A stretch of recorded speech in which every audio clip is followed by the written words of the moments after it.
Sveiki, mergičkos ir bachuriukai. Aš duodu jums didelį riebų bazarą, kad šis filmas labai patiks. Airijau, tik kalbėti nei gražu, nei garbinga. Štai žiūrovai, teisingai ir gražiai suformuotas sakinys. Vaikinai ir merginos, prižadu, kad šią filmą tikite sužavėti.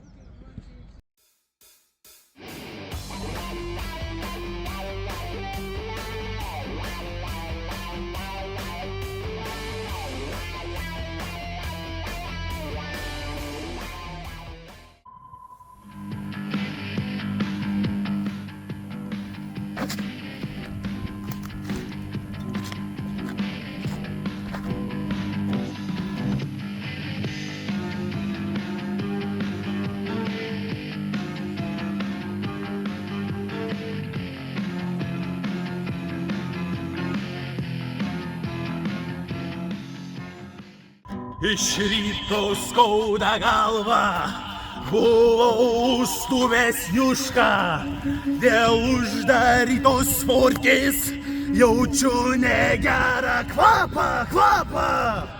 Sulaksau raskladuškę ir susuku čekolą, o padušką su matracu pakišu po žerką.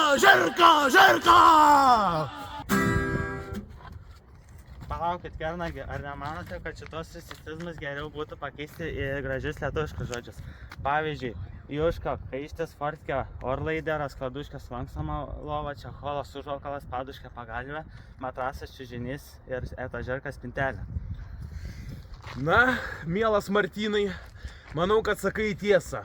Daugiau tokių negražių rusicizmų, nedorių, negarbingų žodžių nevartosiu, nes tai nei reikalinga, nei teisinga, nei garbinga. Daugiau taip nebedarykime.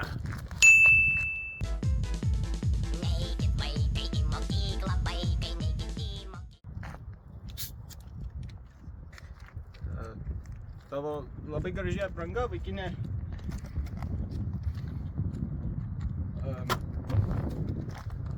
Gražiai apsirengt.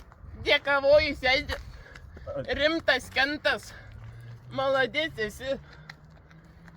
Ribeta. A galiu eiti jau? Sigma.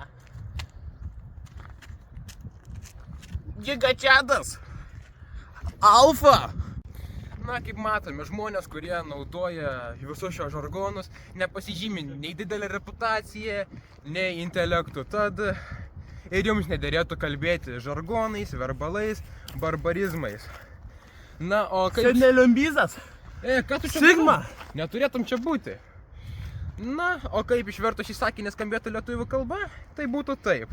Ačiū, draugė, esi labai geras draugas, prie kurio galima prisiglausti, esi tikras vyras, išvaizdingas ir pavyzdingas.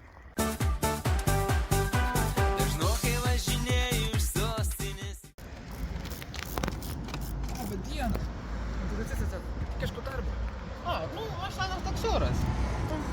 Galiu pasiūliu darbą, jeigu reikia. Tai kas čia buvo suskuto, kad matau, kad kažką čia taisot? Karučiai, juk talkės kalina, lipau ant pusės baroto. Nekanalina. Gazinu iki dugno. Vis tiek nekanalina. Sako, reik pažiūrėt. Pasirodo, tepalo pumpa padviesus. Karbų tarpinę saliarą leidžia. Karučiai, motorą užklinėjo. Nieko gero, aš tau sakau čia.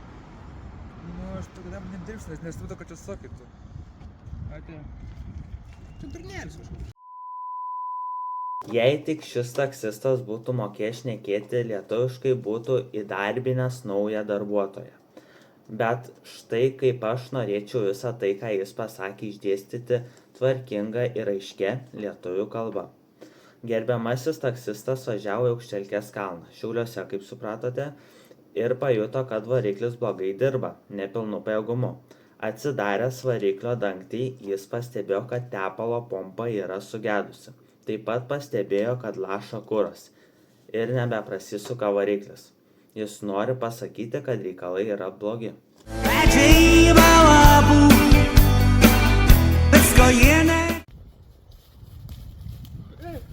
Lukas stovi, žiūrėk. Koks dar Lukas? Kas tas? Nu tas Lukas, kur medžiai tą lapų dainuoja. Neprisimeni? Čia tas pats? Taip, einam nuotrauką paprašyti. Reikliu. Lukai, čia tu? Medžiai galap. Galim nuotrauką kartu? Bet palauk, tai kas manos kartu nušaus? Žiūrėk, bakurėlis eina paprašyti. Klausyk, bakuriukas, tu gali mane su hebrytė nušaut prie luko? Nežinau, ar jums visiems kulkų užteks. Palauk, padėk tą ginklą ant žemės. Mes tik nufotografuoti paprašėm. Taip ir reikėjo sakyti, nenušauti, o nufotografuoti. Ne hebra, o draugus. Gerai, atsiprašau. Nu, pažiūrėkit, ar tiks? Malodė. Super. Puikiai. Gerai. Ačiū tau.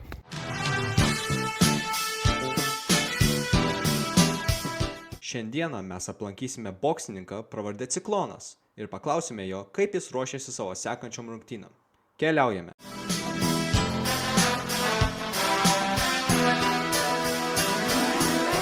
Sakykite, boksininkai Ciklonė, kaip ruošiatės Jungle King rungtynėms? Nu, karoči, žiūrėk dabar, ne tame esmė yra. Aš tau sakau, aš dabar atstovausiu savo mylimą kačelkę Džim, karočią, trumpai tariant, apibendrinančiausiai sakyčiau aš tau taip. Einu dabar aš ant dihalkės ir ant bankės blynų su treniriaku, mišokais, kakalkė, železiakai. Nu, karočią, kad kondicija būtų ir aišku bankė gera. Viskas aišku. Nu, Ciklonai, prisikalbėjai. Jeigu būtum gražiai lietuviškai kalbėjęs, būtum galėjęs čia toliau lankyti, varžybas važiuoti visą kitą. Bet dabar uždraudžiu tau čia lankytis. Taigi, jei boksininkas sakinį būtų pasakęs būtent taip, šiuo metu lavinu kvėpavimą, mano darbo priemonės yra šokdynė, maišai ir geležis.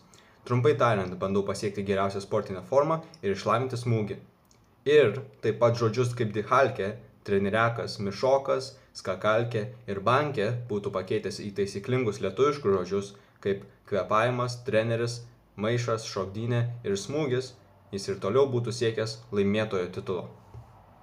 Tad ačiū visi mėly žiūrovai, pasiekėme filmą pabaigą, tikiuosi, kad jums patiko, išmokite ko nors naujo ir gražaus bei gero. Linkime gerų, likusių mokslo metų ir dėkojame už dėmesį. Ir mano žalia gurke. Tik man nereikia aiškint, kai ką turiu daryti.